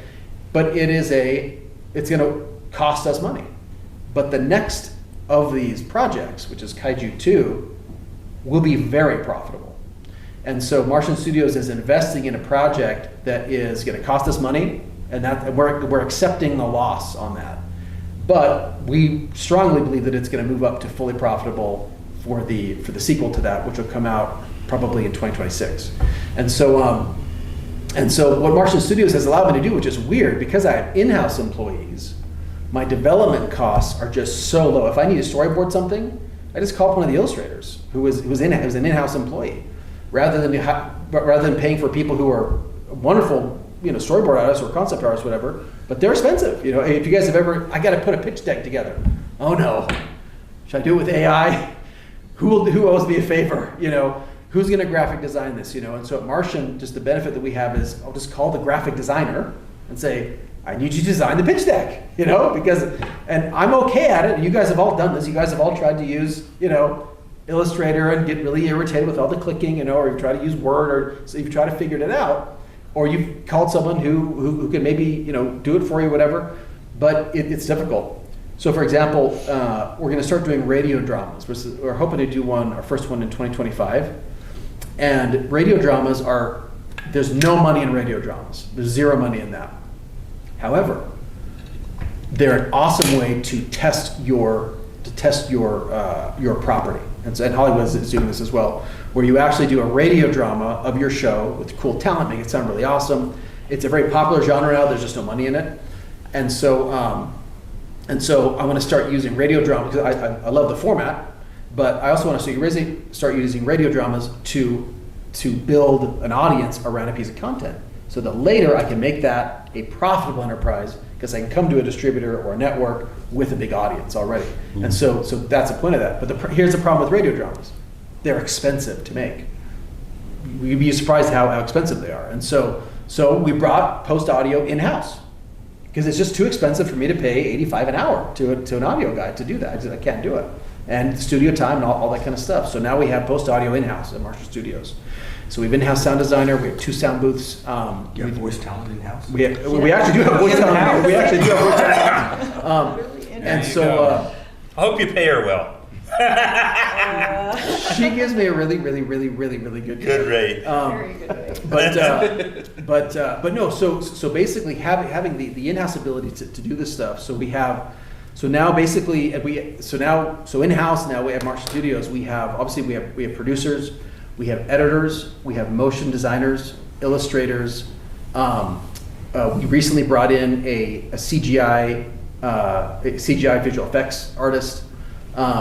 We have who has AI expertise, which is great because that's going to be changing lots of things. We brought an in-house cinematographer in-house now, and these are all really good people. Obviously, occasionally, we'll hire outside people who just have expertise no one can have all the expertise in-house. We don't do in-house color, for example. I should say we do decent color in-house, but we don't do super high-end coloring in-house because that's just too expensive to have that guy in-house. As most of you probably know, it's expensive to do high-end coloring, right? And so and you just have to have enough work to be able to justify that. So anyway, for my business model, for some strange reason, it just developed into a little studio. And we run very lean. We give amazing. I mean, our budgets are for bang for buck. It's very difficult to beat us on any type of project because I'm coming from a producing background. I was in-house. I know what the budgets should be, and when I know what a bid really is. I know what all those extra things are. There's no garbage on any of our invoices. It's all work. Every dollar on the screen. Pretty much, and obviously we have to make money at it, but our margins are not as big as I would want them to be. But we have clients that love us and come back to us all the time, and they know that they're not going to get a better price anywhere else. And we really care about our projects, and again, so we have all this wonderful stuff in-house, which is great. And again, the purpose for me isn't to make more money with the company. I mean, we've grown quite a bit, but that isn't the purpose. The purpose is, how do I leverage this into making original, high-value content? And so some of the next, again, big downside is you got to pay all these people, and you have to keep them motivated, and that is stressful. But I do make more money now than I've ever made as far as an in-house corporate guy. We don't make tons of money, and in this economy, making more than used to doesn't really mean that much, really. But we do make more money now. It's still, everything's always tight and crazy, but we do make more money now. But what's happened is that there's a lot more doors now that are available. So for example, we lost $2 million contracts over the last. We didn't lose them. We just didn't get them. We competed for it. These are $1 million contracts. We didn't get them, and it was very, very painful. Just on Monday, I found out that a treatment that I'd been requested by a studio, a science fiction screenplay, that had been requested for me by a studio, that they passed on. It was painful. It was super, super painful. And so you have all of these things that just that those things still happen all the time. Okay. However, because there's all these doors going at the same time, none of these defeats destroy me. I'm like, oh my gosh, my movie tanked and now I'm bankrupt or whatever. Okay, but this is what happened with our movie, right? We were literally zero, could hardly pay our bills, and our movie tanked, right? I mean, again, other people made money on it, but we didn't make any money on it. And that was like, wow, this single blow will crush me, right? But when you have all these other doors open all at the same time, they hurt, but you have so many other things going on that it's okay. It's okay that those ones fail because you have these other ones going, right? And so for us, the exchange has been worth it. The need to keep the payroll going, the need to keep the marketing, all that kind of stuff. I still work like crazy, but in this industry, you're going to work like, I mean, that is the name of the game in this industry. Like crazy. I don't know. I mean, there are a few exceptions to that who make it amazing. Jared Hess, he's an incredibly talented guy, and he's on a track where I don't think he's gonna have to worry too much about paying his bills. Probably, I do worry about paying my bills, but the exchange has been worth it, and this is definitely the model that is helping us out. And so there's definitely it's not for everybody, and I'm not suggesting that everybody go out and create their own production company, because in order to do that, you've got to either you yourself or your initial principals, they've got to have some very, very butt-kicking hard skills that you can sell on an hourly rate, right? So you've got to have those initial hard skills, where it's like either you're a rock and roll editor, or you're a rock and roll motion guy, or you're a rock and roll cinematographer, or something like that. So that, and you have some of those overlapping skills, so you can take on a nice big client load, and be selling those hard skills constantly. Because again, most of the happens at Martian Studios is, we are doing editing work, we are doing motion design work, we make cartoons now, so we're doing cartoon development work, and we're literally billing our clients for those hours, and so you've got to have that foundation of just hard skills that you're constantly selling. But then from there, on that foundation, and for us, this strategy really paid off of really identifying what kind of projects we're doing and how to really push our projects more towards the bottom right corner in our case, is super. So anyway, so right now we have a feature coming out it's not to brag. You guys have many more things to brag about than I do, but we have just to let you know what's going on with Martian Studios. So we have a feature film coming out next year. We have our board game coming out next year. We have a new Christmas animated series that's coming out like in a month that we're working on like crazy right now. There's probably 7 people right now working on that project at this minute. And we have a bunch of different commercial projects going on. We just finished up a little project for the U.S. Army. We have our banking clients. We have a bunch of stuff going on with the church. And so there's all kinds of stuff going on, and hopefully you'll hear a little more and more about Martian Studios this coming year. We should have a big presence at the Zines Film Festival this year, where we're gonna debut the movie, but also just try to get the word out a little bit more about who we are and what we do. We're one of the larger, as far as staff goes, we're one of the larger production companies in Utah right now. Not by near the largest, but we're one of the larger ones, and still hardly anybody knows about us. So we are trying to get the word out. And so obviously we love doing any kind of work, whether it's live action stuff or post stuff or whatever, whatever anybody has that they want to throw at us, we'd love to do that. But in addition, one of the things that we're totally open to, and I'll give you an example. Here's one, Princess for a Day. So this is Spanky Ward's new movie. Yeah. So because the magic of having your own studio with skilled people who you don't have to pay their full day rates, right? The magic of that is that you can do cool projects and not have to break the bank with that, right? So that is the point of all of that, right? So Spanky came to us and said he wanted us to produce like a minute and a half worth of cartoon content. That's actually really expensive to do, to produce cartoon content. But I'm like, you know what? We really want to do it. I think it'll be really fun. It'll be good training for the team, and it'll be great. And so we're doing this, and we're going to end up probably losing money on this. So I'm sure we're going to lose money on this. And so, but Spanky came up with all the money he could for it. But by the time I pay everybody for what they've done, I'll have lost. He doesn't know this, but maybe if he watches the video, I'll have lost a significant chunk of money on that. Okay, but we wanted to do it. It was fun, and it's great, and whatever, and. But because we have that flexibility, we can actually collaborate with people like you guys on projects or on project pitches or whatever. And so, and again, because the purpose of my company is not to be fully profitable in all my projects. Purpose of my company, again, is to create original high-value content. That's the big purpose. If I can make it more and more profitable, that's what we're gonna do. But this allows us to collaborate with people. So for example, if I can break even or be just profitable on certain projects, then I'm happy to collaborate with people. Like if it works in the schedule. I mean, Princess for a Day turned out to be something that ended up costing me money, but for a lot of other projects, I'm happy just to join in there. So if Garrett's got a project, whatever, hey Tom, help me put this pitch packet together, or anybody, you know, where you don't have the money to hire, you know, $100 an hour editor to edit your trailer, but you really need a trailer, we can do that for a lot cheaper than someone from you know, for that person, or if there's some concept art you need, or whatever it happens to be.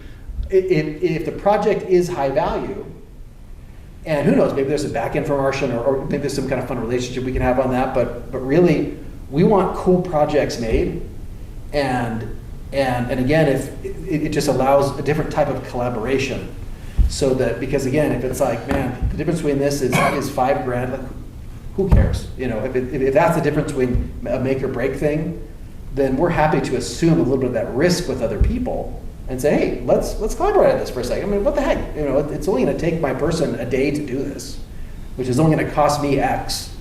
You know, just cover my cost and let's just do it. You know, and so that's the other really neat thing about that, which is something that I couldn't do in the past. And we have just a nice big skill set within the company now that there's so many areas that we can collaborate with people on. So anyway, that's, I ended up in this situation as a big fat surprise to me, and so we're really happy to be here at this point. I can play real quick. I don't know what is this? Okay, so here's just a really, I'll just show you. This is just a minute long. This is our recent graphics reel.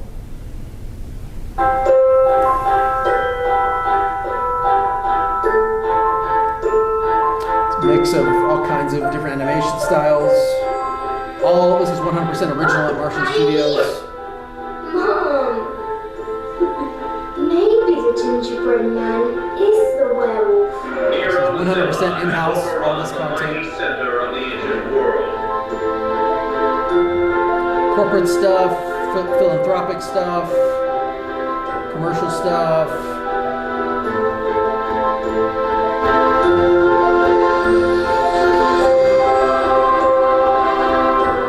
CGI. This is from '95. This is film stuff.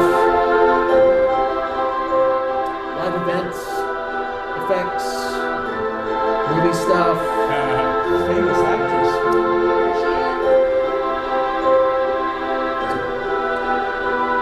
Cartoon stuff for the church. Kind of photoreal CGI stuff. So that's some of the graphic stuff, and then you can go to the website. You know, I'm not connected to the internet, but you can go to the website. You'll see live action stuff. You'll see other stuff and everything. We don't have a movie trailer up for the movie yet, but that's coming soon. And so I bet you got some editors you can use to make that.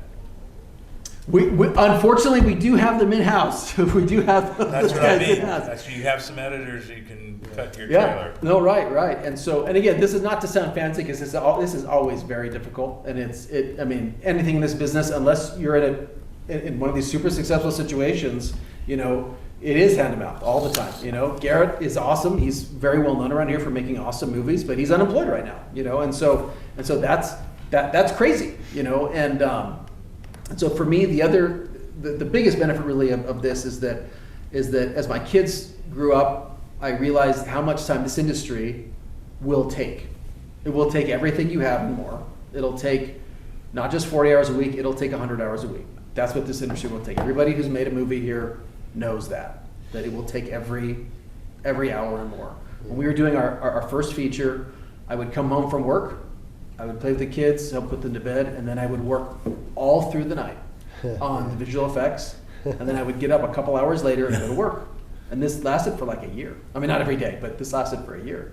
Did you direct in the post. feature? I did, yeah. You did? Okay. I did. You And, gotta do your shot list for the next day. No, well, and seriously, I know. seriously, and then at 3 a.m, I'm getting the shot list ready for the shoot that I have to direct, for the Yeah. next thing. And this industry will take that. And so as my kids were growing up, I realized I'm gonna miss my kids, and so I wanted to work from home, and so myself and all my employees work from home. And then obviously, when we need a studio, we'll rent a studio and come together. We come together for parties. We're online all the time. We have one in California, one in Minnesota, one in Wisconsin. The rest are here in Utah. And so we do get together sometimes, but most of the time, people are going to be sitting on a chair in front of a computer. So I don't need to provide a building for them to do that. I want to give them all the flexibility they want, and then if we had more time, I could talk about how to recruit an employee that would want to work at a place like Martian Studios, what kind of personality profile you need to have for that so that they're excited about that. The only person who's ever left Martian Studios for career reasons was someone who they wanted a corporate experience. They wanted a 9-to-5, they wanted the salary, they wanted just kind of a more corporate experience, which Martian doesn't really provide right now to its employees. But that person was able to find that, and actually they're still part-time employees of Martian, actually. So we have lost them. And then we had one employee leave just for personal reasons, but it's all been awesome. And since then, I've actually hired them back to do freelance work. But surprisingly, I'm just in this spot, and it's opened up doors to not just movies, but again, we're creating a lot of in-house original content that we hope is going to be profitable. And then just you really identify what you're really good at, and then the doors that your own little company offers is that you can attempt to move through some of those doors, not just be forced into what is Lionsgate telling me about my property. It's like, okay, well, I'm going to develop it this way. And at Martian Studios, one thing we're really good at is developing properties. And so we're actually going to be launching our first new property as a board game, and then rolling that into other types of entertainment once we build an audience around the board game, which is crazy. I'd never thought of that, but we're going to actually build our audience around interactive entertainment and then go into movie entertainment. Because movies is still where my heart is, but go into that other content when you start somewhere else. Big studios are doing that. Well, there you go. And so we're able to do that on just a really, really small scale. So hopefully take it bigger. And then we have other in-house stuff happening. We're hoping to make a feature every 2 years, and then we have. We're surprisingly, we're developing a huge animation component of the company. So now we're doing full-blown cartoon type animation, and so that's super exciting because it can, for science fiction, which I love, it's cheaper than live action. Live action is still cheaper for most everything. Animation is still pretty expensive, but again, we're developing a lot of these abilities in-house to make it a little bit cheaper, and then as AI is able to reinforce what we're doing. We're going to be implementing that into expanding what we do to make it even cheaper. So that way we don't have to go out of country to do, the whole series. We can still keep that local, like as in just either in Utah or just within Martian Studios here. Is Ian still with you?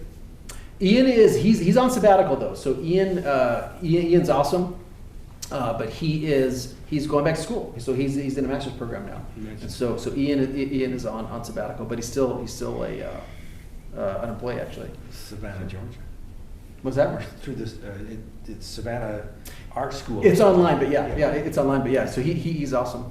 So please go ahead. How are you getting your projects? Do you have like a marketing team? You must have some people Yeah, trying to pull in projects. So far, most of it is just word of mouth. It's people that I've known, people that know me, people that know the people that I know. We do email campaigns, we do cold calling campaigns, we do all that kind of stuff. So I have one person on that right now. I am looking actually for a commission only salesperson because we have a really nice reel. It's easy to sell, and so we're looking for someone who just is excited about the industry. Because right now we don't have the budget just to hire a full salary salesperson. Right. But I would say 30% of my time during the week is hustling. So I'm hustling. I'm calling former clients. I'm calling new clients. We're saying, hey, that would be a great company to work for. Let's do that. Like we did some stuff for the Clark Planetarium. I'm a crazy astronomy guy. I love all that kind of stuff. So we went to the Clark Planetarium. We bugged them for a year And then we went in and bought a whole bunch of swag at their store, and then met with their marketing person, wearing all of their swag and all of their stuffed animals. And so she hired us. And so we do whatever we can to just beat the doors down, you know. And Well, your name is out of this world. and again, and that, I had to pay a lot of money for that. And so, For what? So for Martian Studios, so people call us the Martians, you know, Yeah. and that is slowly getting around, slowly. But it's like, no, I had to pay a lot of money for that domain name, and then we've been able to build, build a brand around that. But anyway, it's still tough, you know. Every minute, every day, it's still a roller coaster. You know, again, because payday is literally tomorrow, you know, and so I have to make sure there's enough in the account to make sure all my employees are paid. And Pray a lot. we pray. I mean, seriously, we're praying a lot, you know, because as you guys know, it is so difficult. But this has just been a surprise that I'm here and realizing that had I known that this could do what it's doing, I probably would have built for it 10 years ago. I probably would have built with this in mind, but instead I just, out of necessity, it ended up being created. How long have you been in business then with Martian? So Martian was officially set up like 5 years ago. I personally been doing my own independent Side work jobs, for 20 years, but this Martian itself was born about 5 years ago. Okay. And we've grown from 1 employee to we're about 15 right now. And again, it's tight, but it's just the opportunities are wonderful there, where it's like, hey, this thing came up. So somebody from the church called me this morning and said, hey, we have this and this. I'm like, of course we can do it.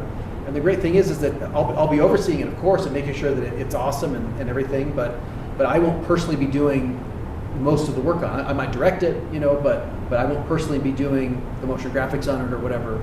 That'll be people who are better than I at doing those things. So it's kind of nice. Hey, please. Obviously, a big part of what you're doing is to be able to do your own thing, so to speak. If you had all the funding and the money and the resources and everything, what's your dream project? What's your big dream project? For me, it's movies. That's right. For me, it's movies. Yeah, and she also has an incredible cooking show that we're hoping to launch next year. That is super, super, super awesome. But again, on the chart, we don't know how profitable that's going to be. But we're like, we really want to do it. We think it's going to help people. We're just going to do it, and just build it into something that we hope is going to work out. For me, there's a big variety of things. I'm super excited about interactive entertainment right now. I love movies. If I had all the money in the world, I would. So my first feature, 95ers, I would make the sequel to that. The trilogy. It needs to be made. And it's, eventually you guys will be able to watch that. We're going to re-release it, I think, on Amazon. We got the U.S. rights back, and so we're going to re-release it just on Amazon, not to really make money, but just so it's there for people who want to watch it. And so I'd love to get back into that. But there's also a couple of media-centric philanthropic projects that I'm super excited about that I think, with just a little bit of money and a little bit of smart, storytelling, could really be awesome. And so there's some of that just requires some cash.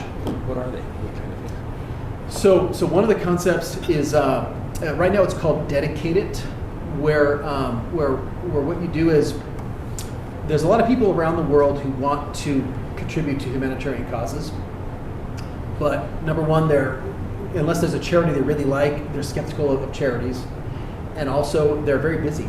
And so what this concept does is it's an app that helps people to commit parts of their day to a cause. So let's say, for example, you hate your job. Let's say, I don't know what you are. Okay, I have a great accountant who likes his job, but let's say you're an accountant who hates your job. Okay, so you hate your job and your life is very busy, and you're not going to have time to go do some humanitarian work. Okay, and the world needs to be changed, all this kind of stuff, but you just don't have time. So what you can do though is, with this app, it makes it easy to create a habit of dedicating part of your time to a cause. So for example, I'm the accountant. I'm like, you know what?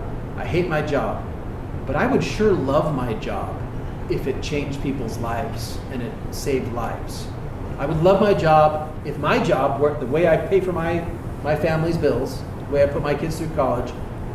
It's so horrible, but I wish that it could save lives. So what you do is, with the app, you dedicate a certain portion of your day to a certain cause. And what it means is that is that during that day, when you go through your normal activities of that day, you know that everything you're doing that day, no matter what it is going to Mary's Meals, for example, to feed hungry children in Africa. And basically, on that app, you say, I've dedicated my day of accounting or half day of accounting to this cause. It's worth this much money. And that way, what we can have is, the idea is to create a movement of people who are dedicating parts of their day, whether they work at McDonald's, whether they work as an accountant, they're dedicating parts of their day to these causes, and they can see on the app, wow, 14 other accountants just dedicated their day to this. So that way, no matter what your job is, my job is quite fulfilling because I do lots of really, really fun projects, but not every job is fulfilling. That way, no matter what your job is, even the worst job in the world, it can be a job that saves lives. And this app helps actuate that. And rather than just, I hate my job, and then I go home and I feel guilty, so I donate to a charity. It's no, my job becomes the charity because I'm using this cultural movement, and really everything I'm doing today is going to those kids anyway. But that way, it's not just the minute of value I get of donating; it's the whole day of value that I get of knowing that that's what's happening with my day. Anyway, there's a lot of development to go into that. I've already kind of sculpted out some of the basic pieces of that, but I've talked to some different people, and they're super excited about it.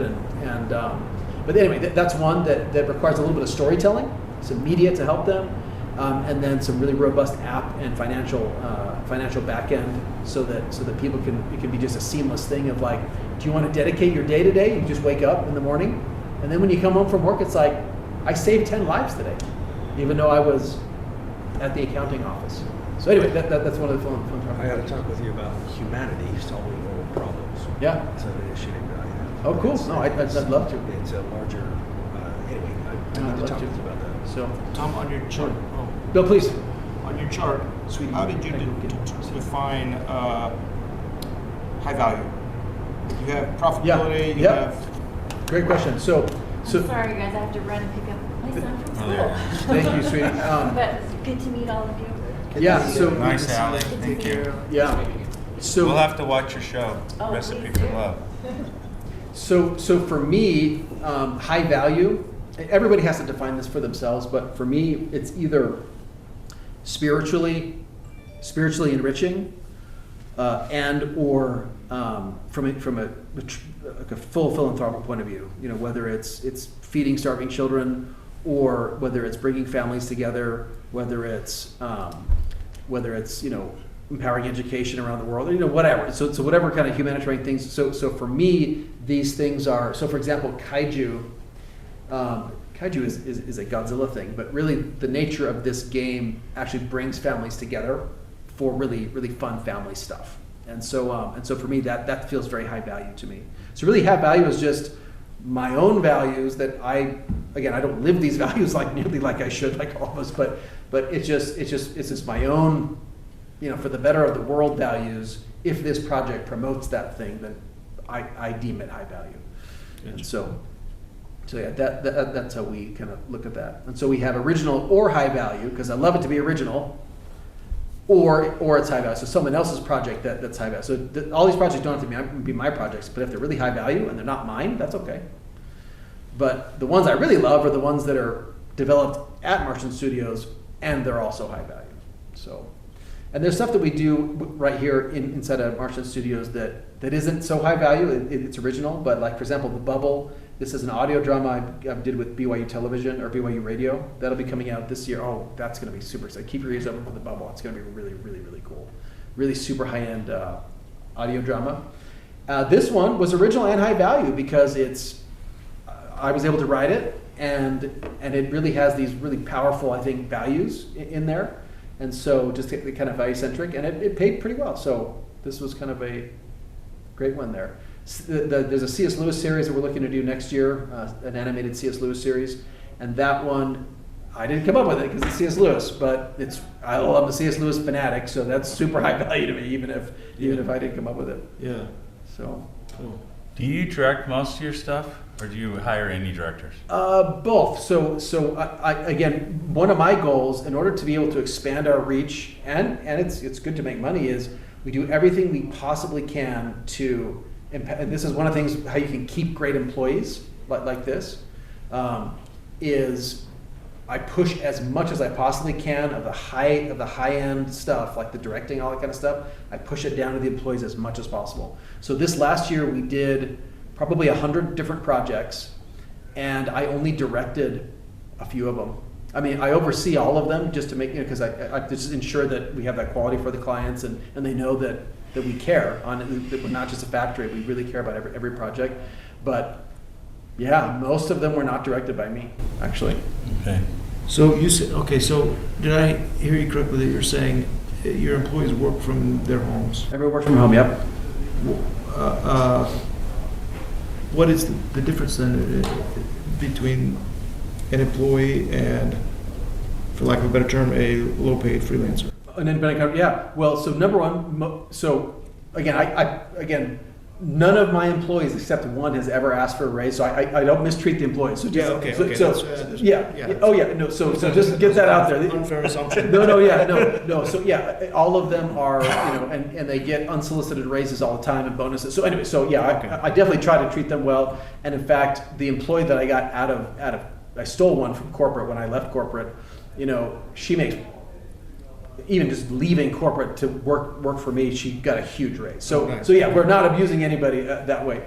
But the difference is that most freelancers still aren't going to work for in-house rates. And so and then the other thing is that, so my employees they have huge flexibility. So like they don't ask me to go on vacation. They say, Tom, I have this vacation plan, is that okay? And so they just make sure that there's no big project coming up. But like basically, I have never denied any request for leave or vacation ever, because that's one of the incentives. As you come work for Martian, you're going to feel a little like a freelancer because the amount of hours is going to go up and down a little bit. Usually my employees have all they want and more at Martian. So and then basically once I'll give you an example. So one of my employees, I had her on this one project and she hated being on. She just hated the project. I'm like, okay, then find a freelancer who likes the project, and then I will hire them in-house. And so that's what we did. So we ended up, one of the freelancers who liked that project, we just hired that person in-house, and that was great. And then this other employee was then free to do other things. And so, I mean, we have months that are slower than others, but for the most part, the employees come in and they say, I want to work for Martian. I love everything you guys are doing, blah, blah, blah, blah, blah. And again, most of the employees, we bring in someone who's an illustrator. 6 months later, they're directing, or a year later, they're directing or they're creative directing. So one of my illustrators for now, she's now the art director. And she was a freelance illustrator at X an hour. And now she is an in-house art director, and she's making 25% more an hour. Yeah. And so it's still good, but still like W-2 employees. These are all W-2 employees. Yeah, these are all W-2 employees. So I'm paying taxes on them, I'm insuring them, all that kind of stuff. But are they doing work outside, or they don't need to because they have? Most of them don't. They've got what they need. A couple of them. That's cool. A couple of them, when they get a freelance opportunity, they're like, "Hey Tom, I got this freelance opportunity," and they get paid more. I mean, most of the time they get paid more as a freelancer than I pay them, which is totally true. Not all the time, but most of the time they do. And they're like, "Hey Tom, I got this freelance gig." I'm like, "Do it. Are you crazy?" And so as a W-2 employee, the guarantee I give them is, if you take a freelance gig, as long as it doesn't directly compete with me, and even if it does directly compete with me, let's consider bringing that person in as a Martian client, and then I'll pay you a bonus so that you haven't lost any money by being an employee, and then now Martian can now upsell that client. So what we do is the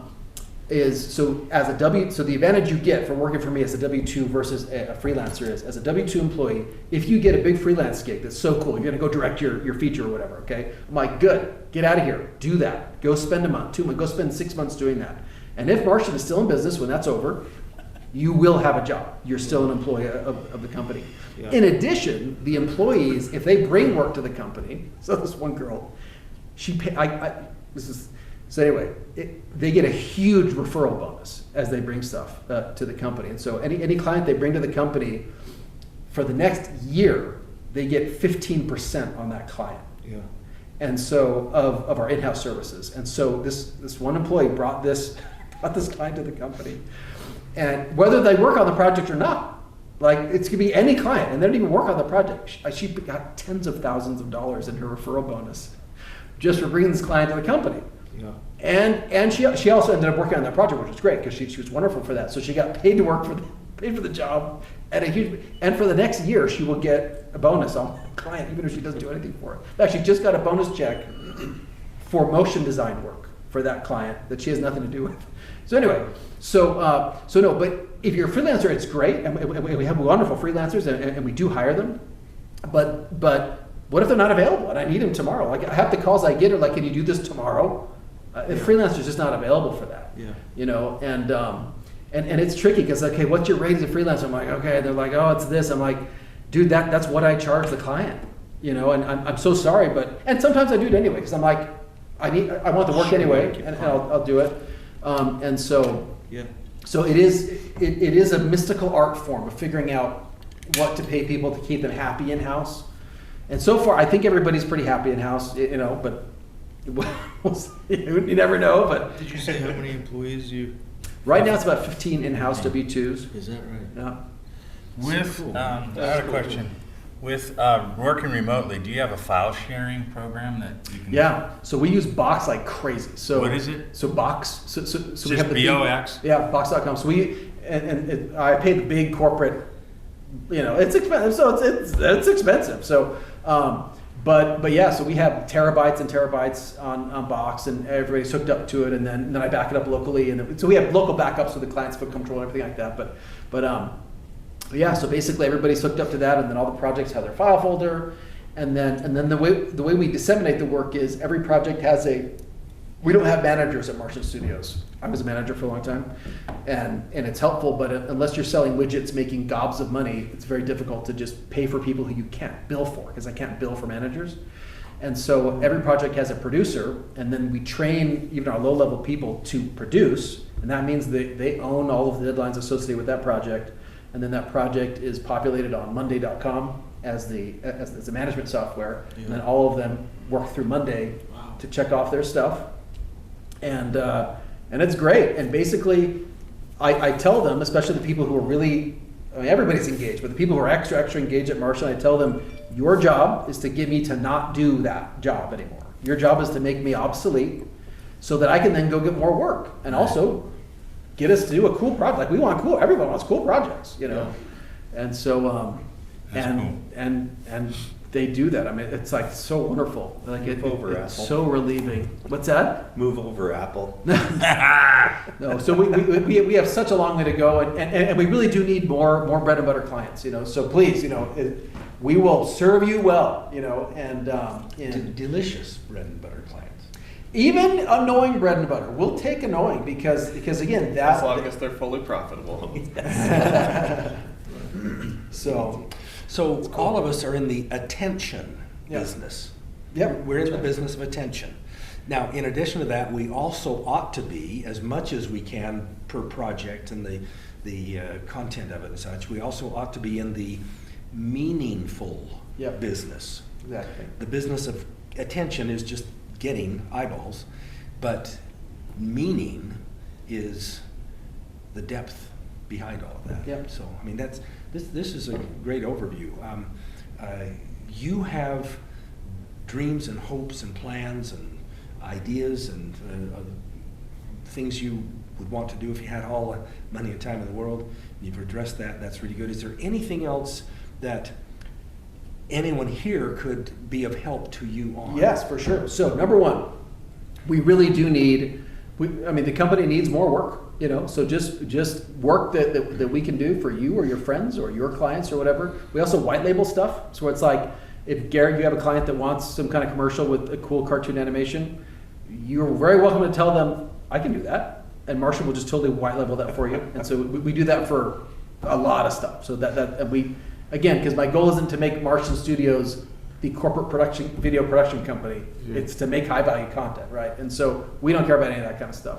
And so we're very happy to do that. So we definitely need work. So spread the word if you can. We'd love that. Again, we're one of the larger ones, but nobody knows about us, which is bizarre. And so we're happy to just have the word spread. We also do look for cool collaborations. So stuff that is either break even or just slightly profitable, we're very happy to do that. We really are. If we have time, so like this thing I'm doing for Spanky, where it's like, and that one's, we're losing money on that one, but that's okay. But where you guys have great projects that the truth is I don't have time to be a huge part of, but I would love to be a little bit of a part of them, and so Martian is just a way that can be possible, where it's like, hey, if you guys are doing something, if you guys are doing your own radio drama, it's like, hey, I have 2 voiceover booths and I have a sound designer, and so it's like, that's great, maybe we can collaborate somehow. So I'm very open to that because again, I'm just happy to be part, of a lot of things, and then of course we have our own things, and at some point, maybe, who knows, I'll be like, hey, I've got this feature cooking, I've got 200 grand, anybody got 100 grand? Then we can finish this, so I'm sure I'll have those moments. Right now, we're not looking for financial investment right now on stuff. I'm sure we will, but we think we're going to be profitable on our features. We think we're going to get that formula, especially again because we can do a lot of it inside. And so that's going to help us. Like even on this rom-com we're doing, there's a ton of visual effects in that movie. It's like because there's a ton of work that's on iPads, and so there's all this screen stuff that we're doing, pushing buttons. There's like tons packed with that. And that would cost a lot of money to do that out of house, but we do it in house. So it's like, hey, piece of cake. Wow. And so anyway, so that's just but yeah, basically it's spreading the word and just that bread and butter stuff, because that's what fuels all this other stuff, because that's really where the money is going, other than to my mortgage and all that kind of stuff. Yeah, so that's great, and then just cool collaborations. We're definitely open to that. You mentioned white label, so. What would be the specialty areas? Obviously, animations and motion graphics there. Yeah. What other areas could we call upon you for certain specific things? Yeah, and this is where I just have to ask you guys to trust me, because we really do so many different things. And so like for example, right now the church has just hired us to turnkey a project that is both design. So we have designers and illustrators, design, motion graphics, writing, and live action, and all the post and audio. So we're doing all of that in house except for one role. Will be out of house. And so we're right now we're doing post editing on a BYU television TV series.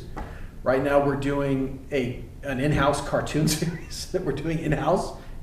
Everything is fully in-house on that. Again, sound design. So really, whatever. We really do it all, to be honest, and that doesn't mean we do it poorly. Again, go to the website and you click on the links and you'll see that it's, we do high quality stuff. Occasionally we'll outsource stuff, and that's fine. But what most people call us for is probably for motion graphics. That's what most people call us for, and we're happy to do that. I mean, that's probably one of the most profitable things that we do actually in house. And so whether it's including illustration, design, and motion graphics, there's a huge spectrum of that. There's like really kind of cheapo, cheesy stuff, which could be super effective. We just did a project for a HVAC company with like goofy little drawings and things just moving around stupid or whatever, all the way to to the stuff we just did for the church, which is like full-blown cartoon animation, where there's characters moving around and expressions and acting, all that kind of stuff. So. Another thing that we can whip out very quickly for anybody would be kind of voiceover and sound design stuff. That's stuff that we can turn around instantly. We have in-house voiceover artists, but we also will just hire whoever, whether it's local talent or whether it's people from. Sometimes we'll cast out of the country if we have to, or voices online or whatever. But that's stuff that can be turned around almost instantly. That people just don't have those facilities in-house. To just be able to have a sound designer and to have a mixer and to have all that stuff set up. So we have that ready to go. We landed a new client, a super cool new client, which is Dragon Steel. This is Brandon Sanderson's production company. Huge.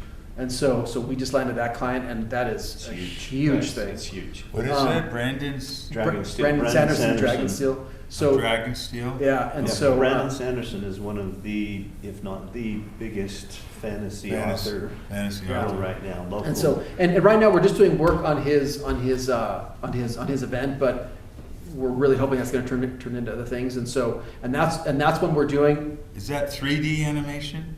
We also do that. You But, do 3D animation. Yeah, we do that as well. But for him, we're doing actually live event production. We're doing stuff for their live shows that we're shooting for them. Nice. And then we're hoping that's going to turn into other projects. Because obviously he's crazy. He's doing all kinds of crazy stuff. So we're hoping that's going to turn into other things. But that's another one that I'm doing at cost. Because I didn't want anyone to beat me on that. So I went I'm at cost for that entire project just Wow. because I really want that client, and it doesn't hurt me to have it at cost because my employees will be really happy to do that because they're all Sanderson fanatics. Because I only hire It's a huge nerds. resume. Yeah. CV as well. Yeah, and so anyway, so that's Brandon Sanderson. Thank you. yeah. So anyway, I think we're past 2 o'clock, so. hey, guys. Hooray for